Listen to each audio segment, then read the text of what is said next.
Grade third के syllabus के according चल रहे हैं, बट ग्रेड सेकंड के बच्चों को मैंने साथ जोड़ा है ताकि उनके एक बार दोबारा से लाइव क्लासेज हो जाएं। ठीक है। जिन पियाजे already grade second grade first में मेरा लाइव में करवाया हुआ है, चीज वही है, याद रखना। बस आपको एक फील दोबारा आ जाए इसलिए कर रहे हैं। बाकी ऑलरेडी मैंने रिकॉर्डेड में पियाजे करवा रखा है, फिर लाइव में दोबारा जिन पियाजे वगैरह, अधिगम, समायोजन, बुद्धि, सब लगभग टॉपिक्स लाइव में सब कोर्सेज में दोबारा से डाले हुए हैं। लाइव वाले फोल्डर में जाके देख सकते हैं। आज हम जो चर्चा करने जा रहे हैं, ग्रेड थर्ड का जो सिलेबस है उसमें उसके अकॉर्डिंग मैं करवा रहा हूं, याद रखना। और ये सेम बिंदु आपकी ग्रेड सेकंड ग्रेड फर्स्ट हर एक ग्रेड में है। तो ये एक प्रकार से सभी के अकॉर्डिंग काम आने वाला है। आपको दिमाग में ही रखना है कि सर पियाजे हमें बहुत अच्छे से समझना है कि एक चीज को समझना है, बाल विकास के सिद्धांत। अब बाल विकास के सिद्धांत में एक तो होते हैं सामान्य सिद्धांत जो अपने नॉर्मली पढ़े, ठीक है। विकास की गति की भिन्नता का सिद्धांत, सतत विकास सिद्धांत, विकास के प्रतिमान, संबद्धता, वो तो सब पढ़े अपन है। उसके बाद होते हैं विशिष्ट सिद्धांत, जो विकास के जो पहलू होते हैं अलग अलग, शारीरिक विकास में, मानसिक विकास में, सामाजिक विकास में, इमोशनल डेवलपमेंट में, मॉरल डेवलपमेंट में, ठीक है। तो वो सिद्धांत मैं स्पेशली अब करवा रहा हूं। ग्रेड थर्ड में क्या होता है कि आपको ये नहीं पढ़ना होता है शारीरिक विकास, मानसिक विकास, ये सिलेबस में आपके नहीं डाल रखे हैं डायरेक्ट, लेकिन सिद्धांत पढ़ने हैं। और बाल विकास में आपको मानसिक विकास समझना हो या संज्ञानात्मक विकास समझना हो, आप केवल इस इंसान को समझ के चले जाओ। फिर ऐसा नहीं हो सकता कि आपका प्रश्न गलत हो जाए। और जीन पियाजे एक मोस्ट इंपॉर्टेंट पर्सनैलिटी है प्रश्नों के लिहाज से। इसका संज्ञानात्मक विकास बहुत महत्वपूर्ण है। तो बहुत अच्छे से समझिएगा। दो पार्ट में मैं करवाऊंगा। एक पार्ट अभी अपन इसका जो बेसिक है वो पढ़ रहे हैं, उसके बाद सेकंड पार्ट में इसकी अवस्थाएं अपन लोग पढ़ेंगे। तो कल भी लाइव क्लासेस रहेगी अपने इसी टाइम लगभग, ठीक है। तो जीन पियाजे मोस्ट इंपॉर्टेंट पर्सनालिटी, कहां से क्या प्रश्न आ सकते हैं, क्या चीजें आपको याद करनी है, वो सब चीजें मैं साथ साथ डिस्कशन करूंगा। आपके स्पेशली कमेंट्स अनावश्यक आप मत कीजिएगा, मैं बहुत कम रीड कर पाऊंगा, ठीक है। बहुत बढ़िया। आराम से, हाँ, ऑब्जेक्टिव आराम से देखते रहें। ऑब्जेक्टिव बेस्ट है, अपने टेस्ट सीरीज जो अपने दे रखी है आपको, वो देखते रहें। देखिए, बाल विकास के सिद्धांत में मैंने इरिक इरिक्शन पढ़ा दिया, फ्राइड मनोलैंगिक विकास पढ़ा दिया, ठीक है। आपका कोहलबर्ग पढ़ा दिया, जीन पियाजे का नैतिक विकास पढ़ा दिया, ठीक है। ब्रॉनफेन बेनर का पारिस्थितिक परक पढ़ा दिया, और आज हम पियाजे का संज्ञानात्मक विकास पढ़ रहे हैं। उसके बाद विलियम मैकडूगल पढ़ाऊंगा पियाजे पढ़ाने के बाद, और एक चौमस्की का मनोभाषिक सिद्धांत, ठीक है। इसके साथ बाल विकास सिद्धांत पूरे हो जाएंगे। फिर वंशानुक्रम, वातावरण की भूमिका, और ये आपके दूसरी और तीसरी दोनों टॉपिक ग्रेड थर्ड के अकॉर्डिंग जो है वो कंप्लीट हो जाएंगे, लाइव के अकॉर्डिंग, ठीक है। और बुद्धि और समायोजन ऑलरेडी मैंने डाल रखा है, लाइव का ही है, वो देख सकते हैं। फिर दोबारा से डिस्कशन कर लूंगा, और आप चाहते हैं कि और मैटर डाला जाए तो और के भी पहले की जो लाइव क्लासेस हैं उसके आपके वीडियो डाले जा सकते हैं, आप बताएंगे उसी अकॉर्डिंग। पियाजे, जीन पियाजे कहाँ के हैं? स्विट्जरलैंड के,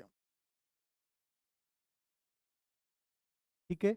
इनकी किताब थी बाल चिंतन की भाषा, लिख लेना मेरे साथ लिखना चाहे तो, बाल चिंतन की भाषा, ये इनकी प्रसिद्ध किताब रही है। बाल चिंतन की भाषा, language and thought of the child, बाल चिंतन की भाषा स्पेशली, ये बहुत इंपॉर्टेंट बुक रही है। Language and thought of the child किसकी किताब है? ये पियाजे की किताब है। देखो, जीन पियाजे को अपने को दो रूप में पढ़ना है। मैंने कहा मोस्ट इंपॉर्टेंट पर्सनैलिटी है। एक तो जीन पियाजे के कॉन्सेप्ट समझना है। आज की क्लास में मैं आपको स्कीमा समझाऊंगा, मैं स्कीम समझाऊंगा, मैं एडेप्टेशन समझाऊंगा, मैं एसिमिलेशन समझाऊंगा, मैं एकोमेडिसन समझाऊंगा, मैं इक्विलिब्रेशन समझाऊंगा। ये कॉन्सेप्ट आपके समझ में आ गए तो एक पर्सन आपका तैयार हो गया जीन पियाजे पे। और दूसरा पर्सन जीन पियाजे पे जो आता है वो आता है उसके संज्ञानात्मक विकास की चार अवस्थाओं पे। तो दो पार्ट में अपने को जीन पियाजे को पढ़ना है। आज पहले पार्ट में मैं उसके जो बेसिक कॉन्सेप्ट हैं वो समझा रहा हूं। तो जीन पियाजे ने अपनी पुस्तक बाल चिंतन की भाषा, जो इनकी बहुत लोकप्रिय किताब थी, याद रखना, ठीक है, बहुत लोकप्रिय किताब थी ये, language and thought of the child.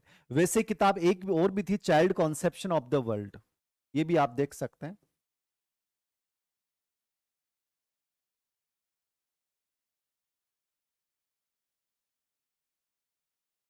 ठीक है।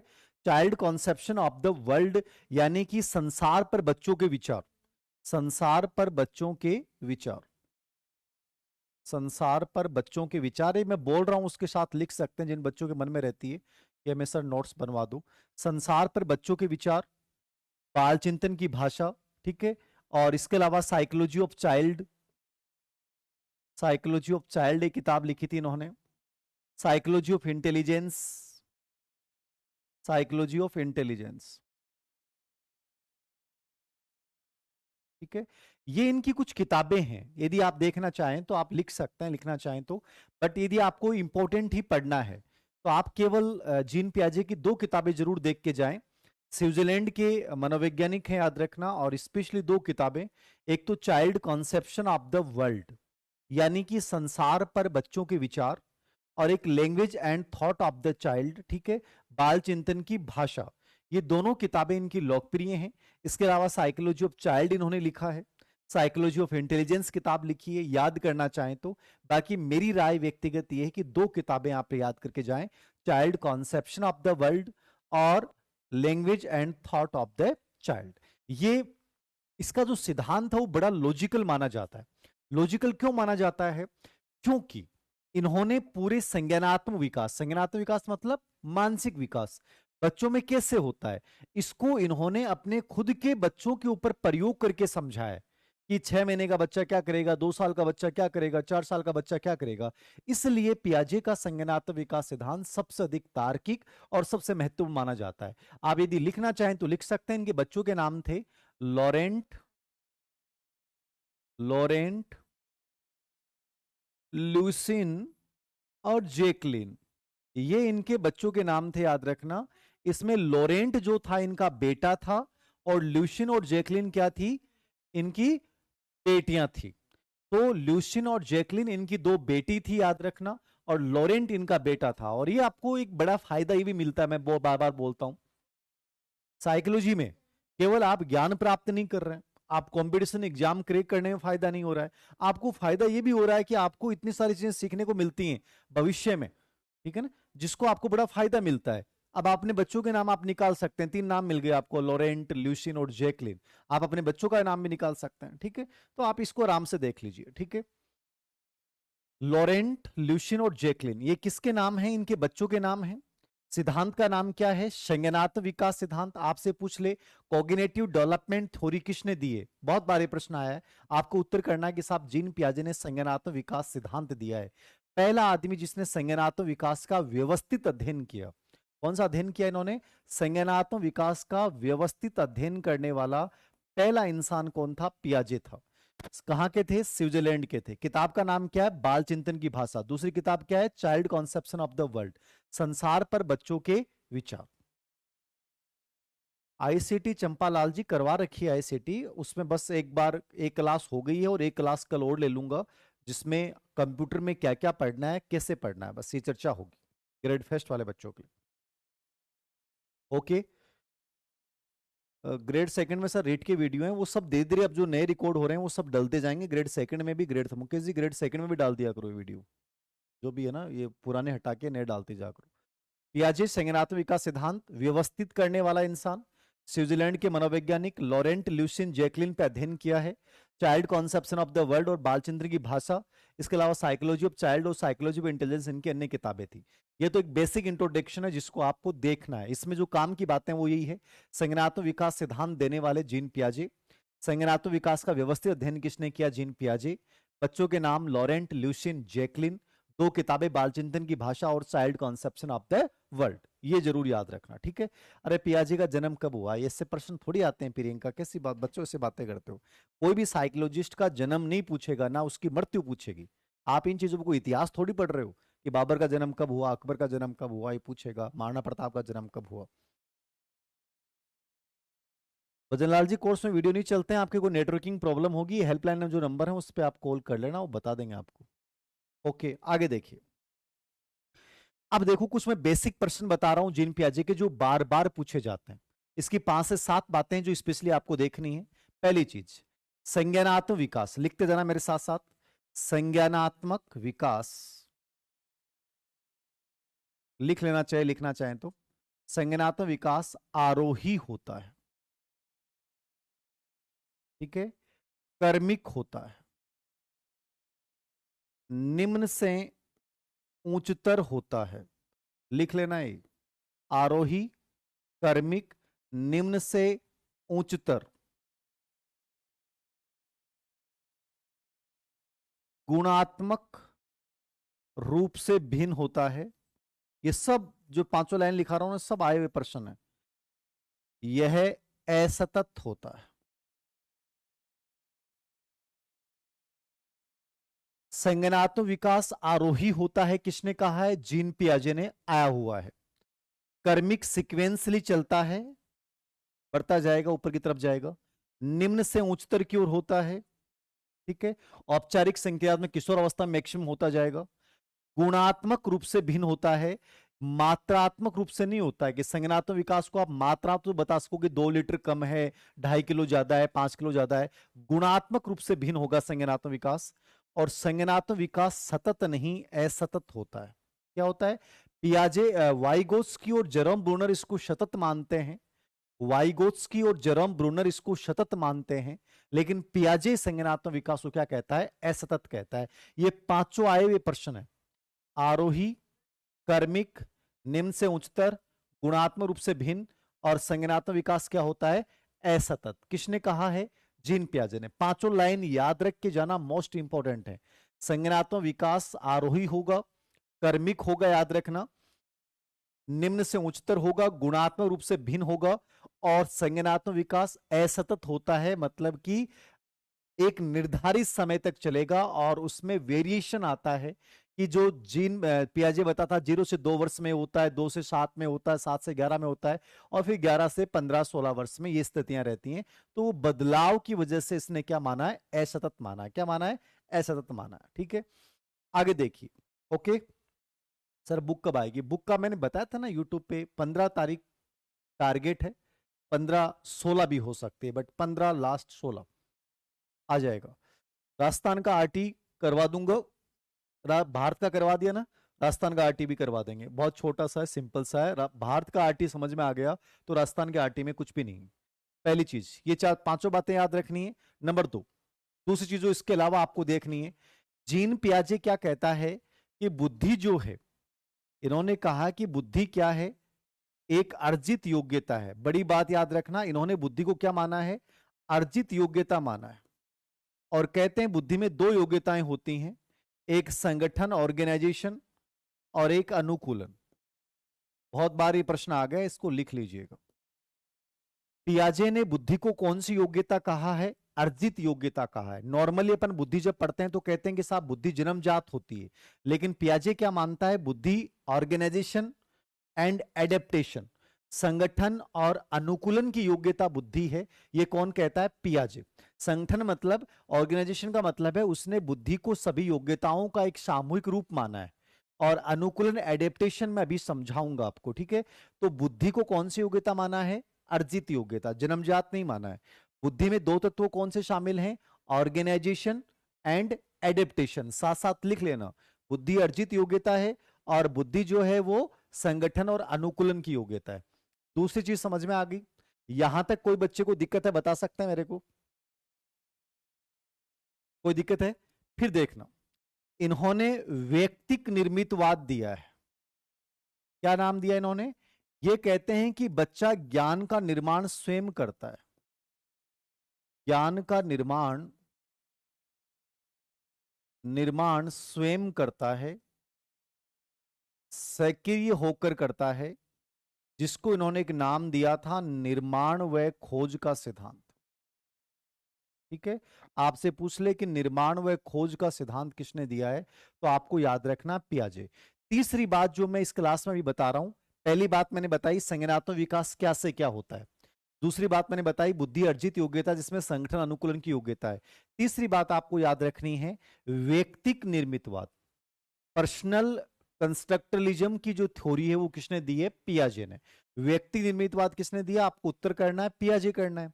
व्यक्तिक निर्मितवाद का मतलब क्या है? बच्चा खुद ज्ञान का निर्माण करेगा, किसी की सहायता की जरूरत नहीं है। वाइगोत्स्की कहता है बच्चा दूसरों की सहायता से करेगा, ये कहता है खुद करेगा। ठीक है, सक्रिय होकर करेगा, एक्टिव होकर करेगा। इस सिद्धांत को निर्माण व खोज का सिद्धांत भी कहा जाता है। आपसे प्रश्न पूछ ले कि निर्माण व खोज का सिद्धांत, सर संज्ञानात्मक शब्द उदाहरण समझ नहीं आ रहे, अभी उदाहरण बताइए कहाँ समझ में आएंगे। एसिमिलेशन, एडेप्टेशन वो समझने हैं, वो है संज्ञानात्मक विकास के उदाहरण। फिर संज्ञानात्मक विकास की अवस्था में बताऊंगा तो कंजर्वेशन समझना है, अनपलटन समझना है, ईगो सेंट्रिज्म समझना है। वो जहां समझाऊंगा वहां समझ में आएंगे, थोड़ी समझ में नहीं आएंगे। कोशिश किया करो, पहले से नेगेटिव थ्योरी लेके मत चला करो। गुरुजी मारे तो आवे को नहीं, मेरे तो गुरुजी पल्ले पड़ रही को नहीं। अरे समझोगे तो कोई चीज दुनिया की ऐसी बनी है क्या? जब हमने आसमान में उड़ने वाला हवाई जहाज बना लिया, किसने सोचा था क्या? किसने सोचा था क्या कि इंसान आदमी मंगल ग्रह पे जाएगा, चंद्रमा पे जाएगा? कभी किसने इमेजिन किया था क्या? इम्पॉसिबल था, बट आज चला गया ना वहां पे। ठीक है, किसने सोचा था क्या कि पानी से भी डीजल बनाया जा सकता है? बन रहा है ना। इथेनॉल से बनाया जा सकता है, बन रहा है ना। किसी सोचा था कि सूर्य से भी बिजली का आज बन रही है ना। किसी सोचा था कि अपन घर बैठे आज पूरी दुनिया से जुड़ जाएंगे? जुड़ रहे हैं ना। तो इतने पॉजिटिव इतने नेगेटिव क्यों बनते हो? नहीं आता है, नहीं आता है। कोशिश करोगे तो आएगा ना, कोशिश तो करो ना। तीन चीजें समझ में आ गई। संज्ञानात्मक विकास, बुद्धि अर्जित योग्यता, संगठन अनुकूलन की योग्यता, व्यक्ति निर्मितवाद का कॉन्सेप्ट क्या है समझा दिया है। बच्चा ज्ञान का निर्माण स्वयं करता है, सैकड़ों रूप से करता है, और इसको निर्माण व खोज का सिद्धांत कहा जाता है। क्या कहा जाता है? निर्माण व खोज का सिद्धांत भी इसे कहा जाता है। बेसिकली बातें याद हैं, यहां तक कोई दिक्कत नहीं है। आगे देखना चौथा कॉन्सेप्ट। ये कहते हैं कि एक प्रकार से, ठीक है ना, हमें हमारे विकास के तीन पक्ष होते हैं, जिसमें उन्होंने सबसे इंपॉर्टेंट माना था जैविक परिपक्वता को। ठीक है, कि हमारा जो विकास होता है ना, संज्ञानात्मक विकास, वो तीन चीजों से प्रभावित होता है, लेकिन मूल रूप से इन तीन चीजों से होता है। विकास पे तीन चीजों का प्रभाव पड़ता है, विकास की तीन विमाएं होती हैं, याद रखना। ठीक है ना, विकास की एक प्रकार से तीन विमाएं होती हैं। जैविक परिपक्वता, ग्रेड फर्स्ट में आया हुआ है जैविक परिपक्वता,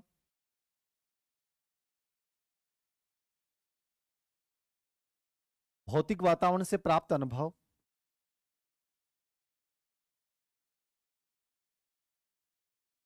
और सामाजिक वातावरण से प्राप्त अनुभव।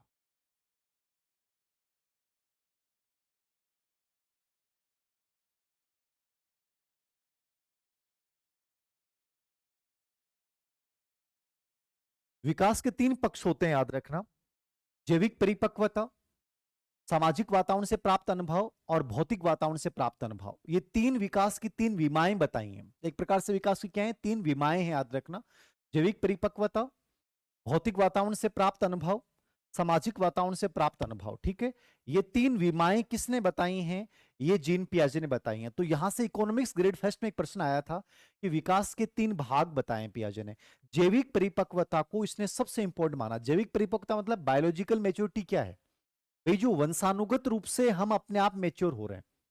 ठीक है, हमारे आयु के साथ जो हमारी मेच्योरिटी आ रही है, वंशानुक्रम उससे अपने जो अंदर चीजें हैं वो अपने आप, तो मेच्योरिटी जो स्वतः चालित प्रक्रिया है, ये कहता है जैविक परिपक्वता बहुत इंपॉर्टेंट है। ठीक है, विकास के तीन पक्ष बताएं। पहली जैविक परिपक्वता, भौतिक वातावरण से अनुभव, जो वातावरण से आप चीजें सीख रहे हो वो अनुभव इसमें आ गए, और तीसरा सामाजिक वातावरण से प्राप्त अनुभव। तो जैविक परिपक्वता, भौतिक वातावरण से प्राप्त अनुभव, और सामाजिक वातावरण से प्राप्त अनुभव, ये तीन पक्ष विकास के किसने बताए? पियाजे ने बताए। यहां तक कोई दिक्कत है किसी बच्चे को? कोई प्रॉब्लम है किसी बच्चे को? नहीं है ना यहां तक? ये याद रखना है, पियाजे ने विकास के कितने पक्ष बताए हैं, आपको बताना है कि गुरुजी विकास के तीन पक्ष बताए। जैविक परिपक्वता, भौतिक वातावरण से प्राप्त अनुभव, और सामाजिक वातावरण। सामाजिक वातावरण मतलब परिवार, विद्यालय, पड़ोसी, सबसे जो प्राप्त अनुभव प्राप्त करते हैं वो सब इसमें आ जाएंगे। ठीक है ना, यहां तक कोई दिक्कत है? नहीं है ना? भौतिक वातावरण, जैविक परिपक्वता, सामाजिक वातावरण। जैविक परिपक्वता को सबसे महत्वपूर्ण किसने माना था? जीन पियाजे ने जैविक परिपक्वता को सबसे महत्वपूर्ण माना। यहां तक ठीक है? अब देखना, ये इसकी कुछ बेसिक बातें बताई मैंने, अब तक जो बताया मैंने इसकी बेसिक इंट्रोडक्शन दिया है जीन पियाजे का।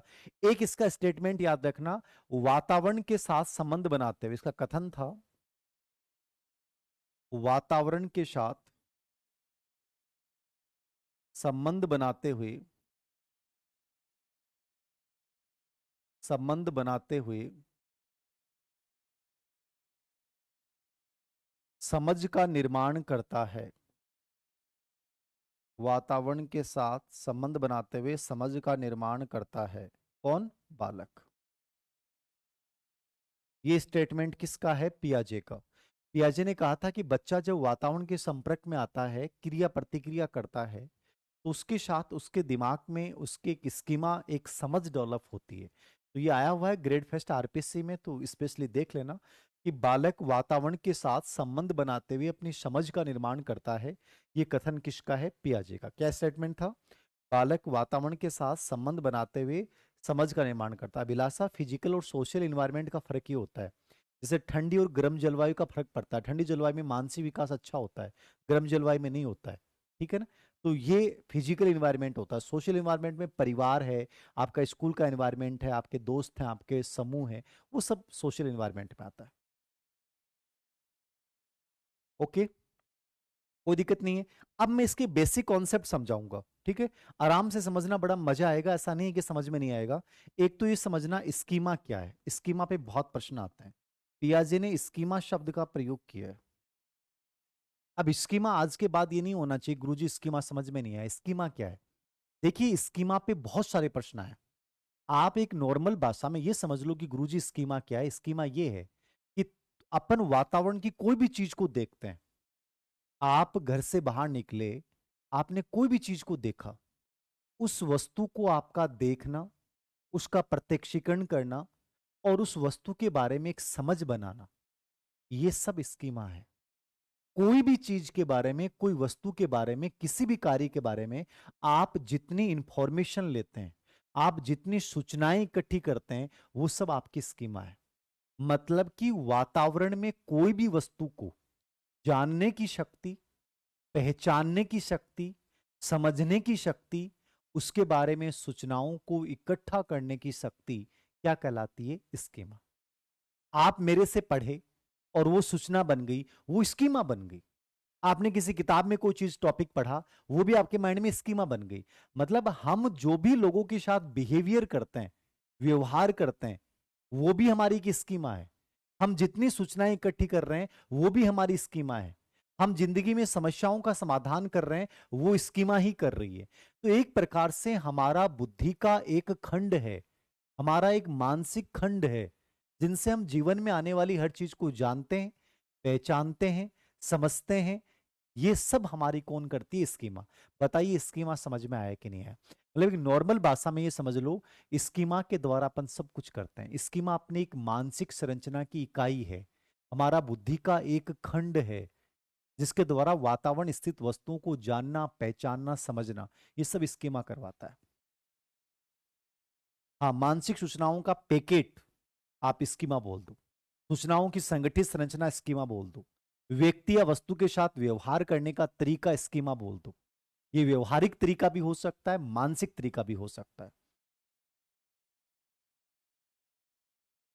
आज ऑनलाइन क्लास कम आती है राजेश जी, सुरेश जी, बस जल्दी स्टार्ट। आईसीटी क्लास आनी शुरू हो जाएंगी सर की, और शैक्षिक परिदृश्य की भी आनी शुरू हो जाएंगी, रिकॉर्ड हो रही हैं, सब सब आएंगे। ओके। ओके, स्कीमा समझ में आ गया? तो स्कीमा के बारे में जिन बच्चों को लिखना है वो लिख लो, स्कीमा क्या है। जिन बच्चों की लिखने की इच्छा है वो लिख लो। सूचनाओं की संगठित इकाई या मानसिक संरचना की इकाई, जो लिखना चाहते हैं।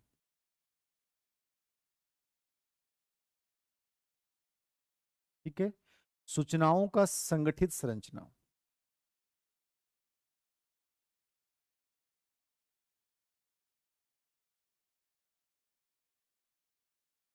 वातावरण में स्थित वस्तुओं को जानने,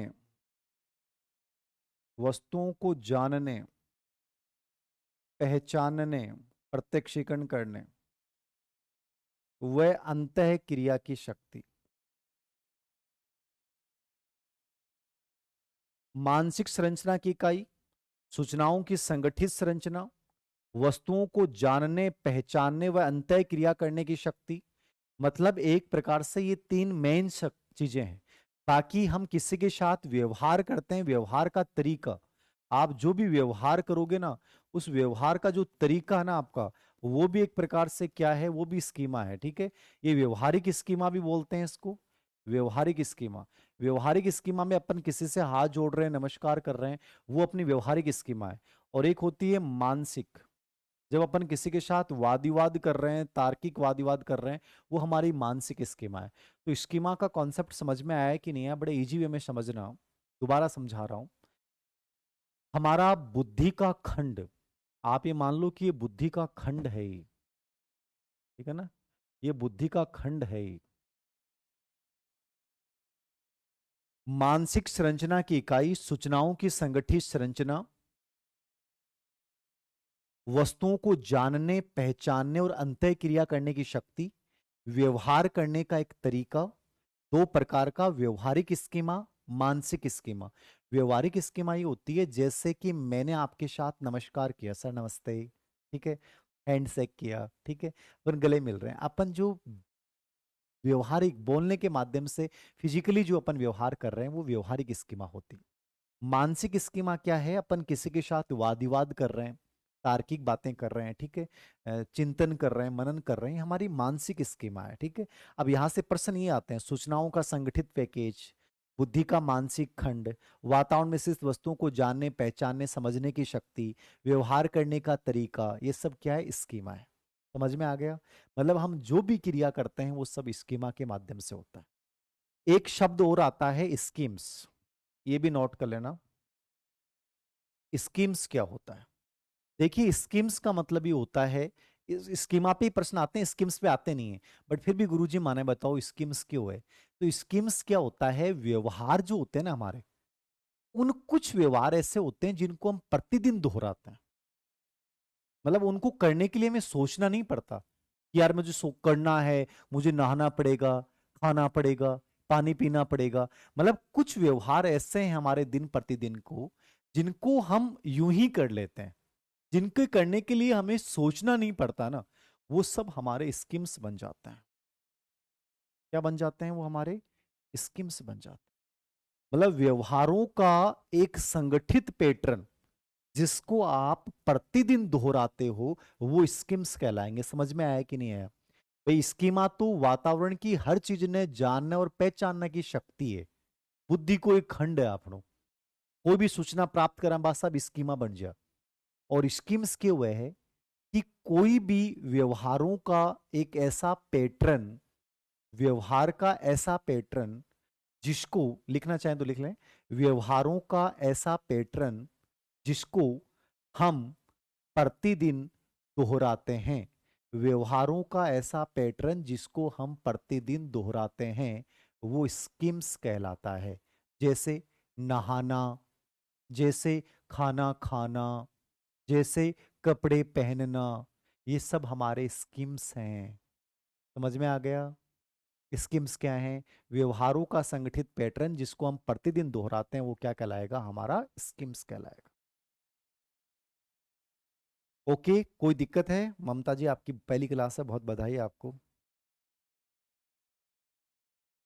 संजू पूनिया, मानसिक स्वास्थ्य भी करवाना। मानसिक स्वास्थ्य का रिकॉर्डेड वीडियो है, वो डाल दूंगा, बढ़िया तरीके से करवाया हुआ ग्रेड फेस्ट में, वो डलवा दूंगा मैं, ठीक है। जो एक्स्ट्रा टॉपिक है उनको वैसे करवा देंगे। जैसे रुचि, अभिवर्ती, आदत, ये सिलेबस में ग्रेड थर्ड में नहीं है, बट इनकी लाइव क्लासेस मेरी पहले से रिकॉर्ड है, वो डलवा दूंगा मैं। यस, पीटीआई की क्लास इंपॉर्टेंट टॉपिक्स वही हैं जो ग्रेड सेकंड के हैं। ग्रेड सेकंड के हिसाब से अभी जो पढ़ा रहा हूँ ग्रेड थर्ड, वो सब चीजें वही सेम आएंगी। ओके, यहां तक समझ में आ गया स्कीमा और स्कीम्स क्या है? दोनों बड़े इंपॉर्टेंट। अब देखना, दूसरा इंपॉर्टेंट कॉन्सेप्ट इसका समझा रहा हूं मैं, अनुकूलन, एडेप्टेशन, बहुत महत्वपूर्ण, इसको समझना आराम से।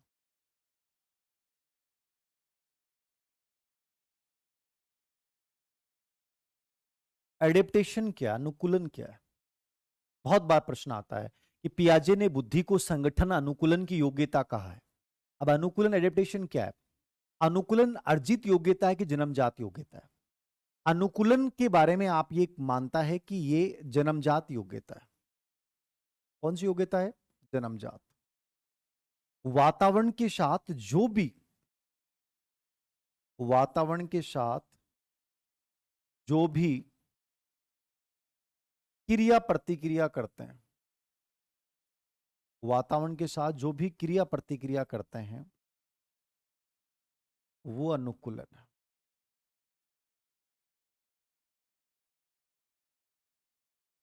अनुकूलन एडेप्टेशन एक ऐसी प्रक्रिया है जो हर जीव में पाई जाती है।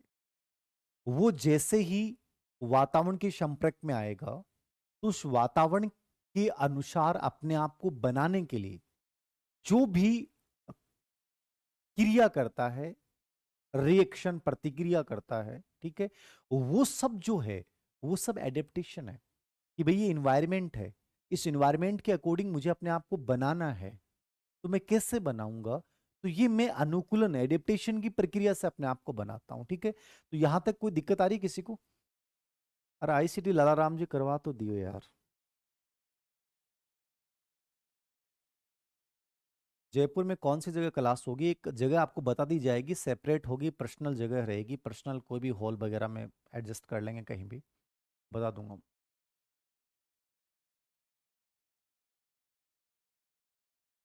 सेकंड ग्रेड का कोर्स ले रखा है तो सरिता जी आपको उसी कोर्स में ही टेस्ट मिलते हैं। जो भी टेस्ट होते हैं ना, आप टेस्ट में टेस्ट फोल्डर बना हुआ उसमें जाके देखा करो, उसमें ही टेस्ट होते हैं आपके, उसी में टेस्ट होते हैं। ओके। अनिता जी ऑफलाइन पढ़ना आपको, कोई बात नहीं, ऑफलाइन जयपुर तो स्टार्ट कर, जयपुर सीकर तो स्टार्ट करेंगे। बहुत बढ़िया, बहुत बढ़िया। अशोक कुमार जी डलवा देंगे क्लासेस, रिकॉर्डेड जो पहले से रिकॉर्डेड क्लासेस हैं वो डाल देना।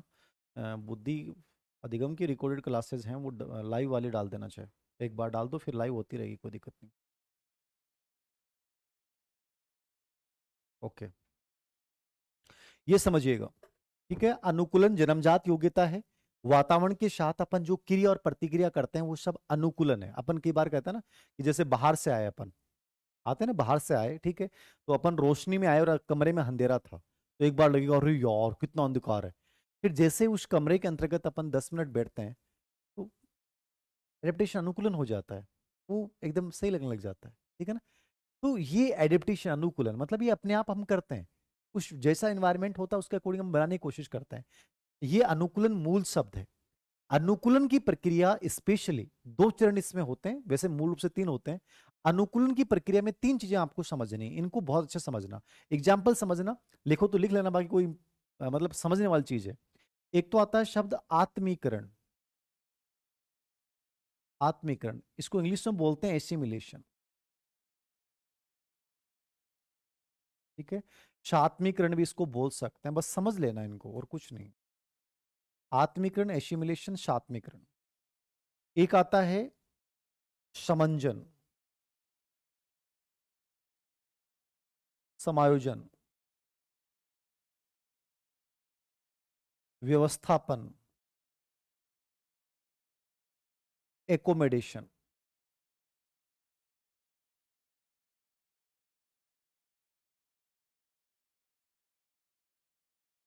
एकोमोडेशन और तीसरा तीसरा आता है इक्विलिब्रेशन, संतुलीकरण।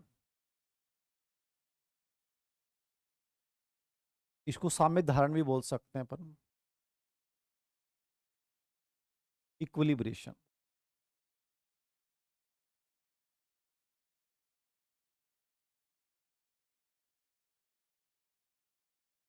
अनुकूलन एडेप्टेशन। अंजलि मेरे क्वेश्चन समझ में नहीं आते। अंजलि कैसे नहीं आएंगे बता, तेरा नाम इतना अच्छा है तो कहती है क्वेश्चन समझ में नहीं आते। नाम से पॉजिटिविटी लिया। अंजलि जानती है ना, धड़कन मूवी में बहुत खतरनाक रोल किया है। देव बेचारा परेशान हो गया, क्या क्या नहीं किया उस देव ने, बट अंजलि ने लास्ट में जो बातें बोली ना, बहुत दिल तोड़ने वाली बातें थी।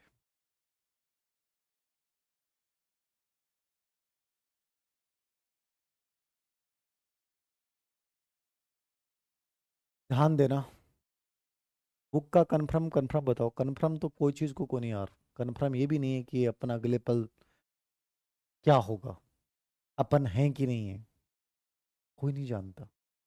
इसलिए जो है वही कन्फर्म है कि आप मुझे लाइव देख रहे हो, मैं तुम्हारे लाइव कमेंट पढ़ रहा हूँ, इसके अलावा और कुछ कन्फर्म नहीं है, याद रख।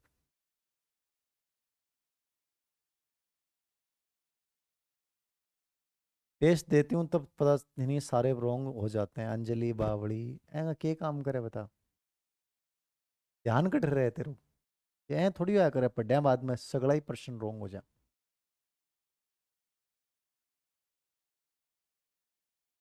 सर को भी याद आ रहा है, मनोज मारे अंजलि होती तो भैया मैं बैठे तक पूछता ही को नहीं।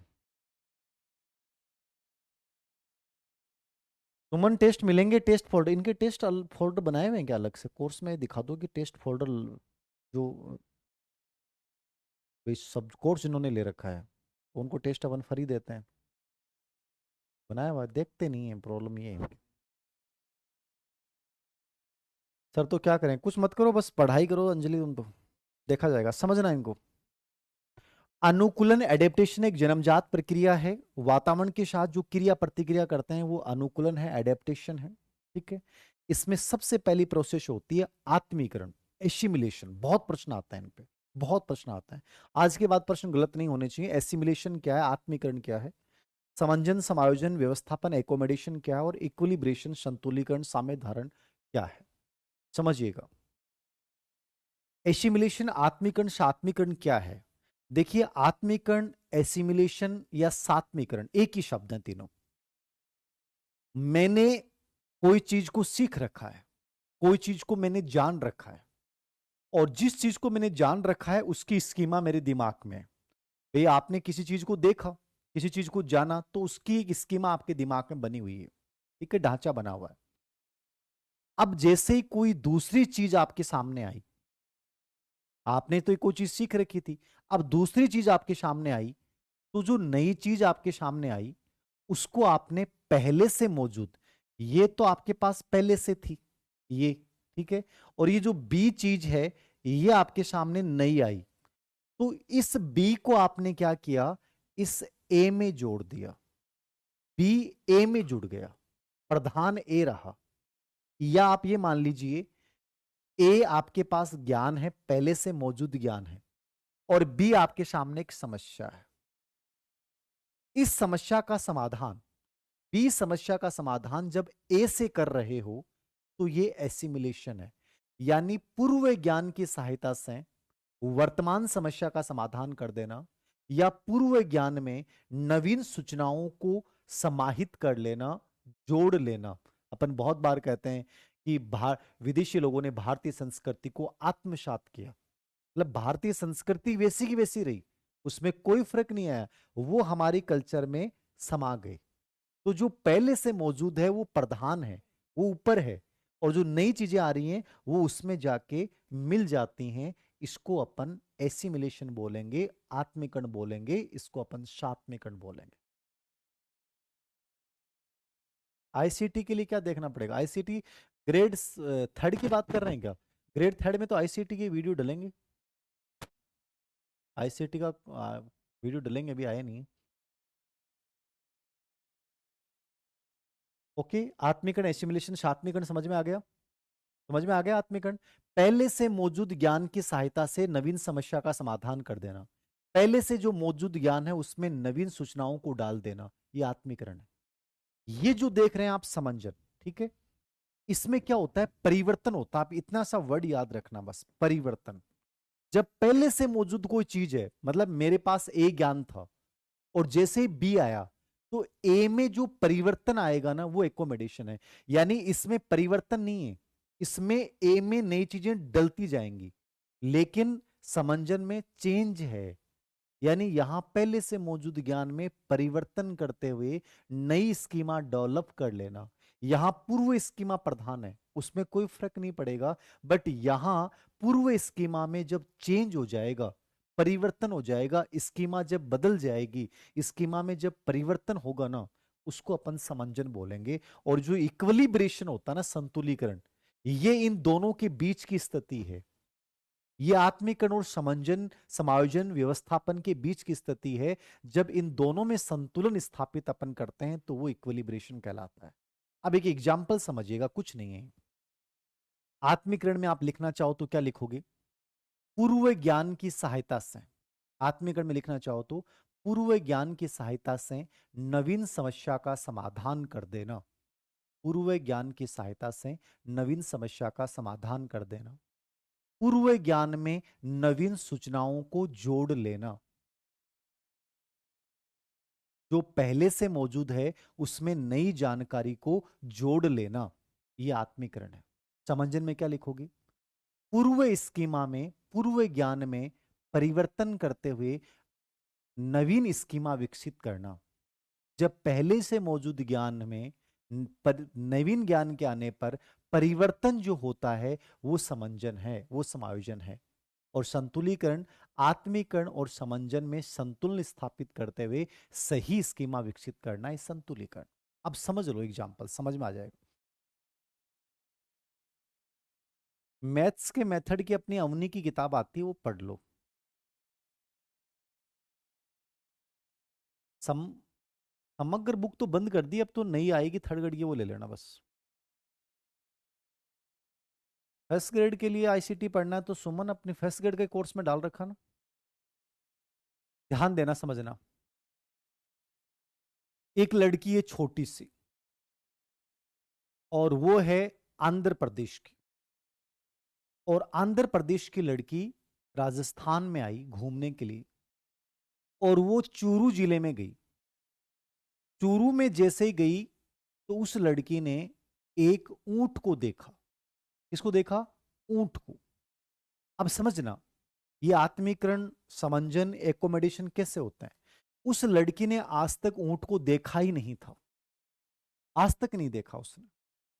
पहली बार उसने ऊंट को देखा। इससे पहले उसने घोड़े को देख रखा था। तो उसके माइंड में स्कीमा किसकी बनी हुई है? घोड़े की। जैसे ही उस लड़की ने ऊंट को देखा तो उसने कहा, मम्मा घोड़ा जा रहा। यह आत्मीकरण है। मतलब पहले से मौजूद ज्ञान से नई चीज की व्याख्या कर देना। ऊंट की व्याख्या उसने घोड़े से की क्योंकि उसके दिमाग में घोड़े का प्रतिबिंब बना हुआ था। ये एसिमिलेशन, मतलब चेंज नहीं किया। लेकिन वो लड़की ये कहती, मम्मा ये तो कुब्बड़ वाला घोड़ा है। घोड़ा नहीं बोला उसने, कि इसके तो देखो बीच में ऐसे थुआ सा उठ रहा है, तो उसमें चेंज कर दिया उसने, आंशिक परिवर्तन कर दिया। ये तो कुब्बड़ वाला घोड़ा है, इसका मतलब ये समंजन है। चेंज जहां हो जाएगा। थोड़ी देर बाद में वो लड़की यूट्यूब पे सर्च करती है, वो कहती है, नहीं मम्मा ये तो ऊंट है, केमल है, राजस्थान में पाया जाता है। और वो लड़की ये बोल रही है कि ये केमल है, ऊंट है। ये संतुलीकरण है। समझ में आ रहा है? अरे गरा कोई आदमी आयु और छोटी बच्ची है, पा अपने पापा नहीं देखे आज तक, और वो पापा जैसी हाइट, पापा जैसी ड्रेस। जैसे ही घर पे आया तो उसने कहा, मम्मा पापा आ गए। ये आत्मीकरण किया, क्योंकि पापा को ही देखा था, मैंने पापा ही बोलना था, कोई चेंज नहीं किया, सेम टू सेम बोल दिया, मम्मा पापा। मम्मा आंख दिखाई, हर कोई इन पापा बोल दे। थोड़ी सोचना पड़ेगी। उसके बाद उसने ऐसे बोला, मम्मा पापा जैसा है। क्या बोला उसने? पापा जैसा है। तो उसने समायोजन किया। फिर उसकी मम्मी ने कहा, पागल, तेरे पापा जैसा आज तक कोई ना हुआ है ना कोई होगा, वो तो अकेले एक जैसे अद्भुत है वो तो। उन जैसा कोई कैसे हो सकता है बेटा, हर कोई कोई से पापा जैसे बोल देती है। फिर वो लड़की कहती है, मम्मा ये अंकल हैं, ये इक्विलिब्रेशन। ये मतलब आपको ये समझना है, जो पहले से मौजूद उसमें जब कोई चेंज नहीं कर रहा मैं, तो वो एसिमिलेशन कर रहा हूं, आत्मीकरण है। जब उसमें मैं चेंज कर रहा हूं तो ये एकोमोडेशन है, समायोजन है। और जब मैं दोनों के मध्य संतुलन स्थापित करते हुए सही स्कीमा डेवलप कर रहा हूं तो वो इक्विलिब्रेशन है, संतुलीकरण है। ये समझना आपको। समझ में आया कि नहीं आया बता दो पियाजे मेरे को। कंप्लीट समझ में आ गया? जीन पियाजे समझ में आ गया? जीन पियाजे की आज के इस पार्ट में मैंने आपको क्या बताया है? पियाजे का सिद्धांत का नाम संज्ञानात्मक विकास। पियाजे ने संज्ञानात्मक विकास को असतत गुणात्मक रूप से भिन्न बताया है। कर्मिक, आरोही, निम्न से उच्चतर बताया है। किताबों के नाम, बच्चों के नाम, स्कीमा, स्कीम्स, अनुकूलन, आत्मीकरण, समायोजन और इक्विलिब्रेशन, ये समझाया मैंने आज की क्लास में। कल की क्लास में अपन जीन पियाजे के संज्ञानात्मक विकास की अवस्थाओं के बारे में पढ़ेंगे। 4 अवस्थाएं होती हैं, संवेदीगामक, पूर्व संक्रियात्मक, मूर्त संक्रियात्मक और औपचारिक संक्रियात्मक। इन चारों अवस्थाओं को अपन डिटेल में समझेंगे। तो डायरेक्ट बिंदु पे आएंगे कल। संज्ञानात्मक विकास की 4 अवस्थाएं, संवेदीगामक, पूर्व संक्रियात्मक, मूर्त संक्रियात्मक और औपचारिक संक्रियात्मक। ठीक है, तो कल मिलते हैं अपन लाइव क्लासेस में। Okay, thank you, good night.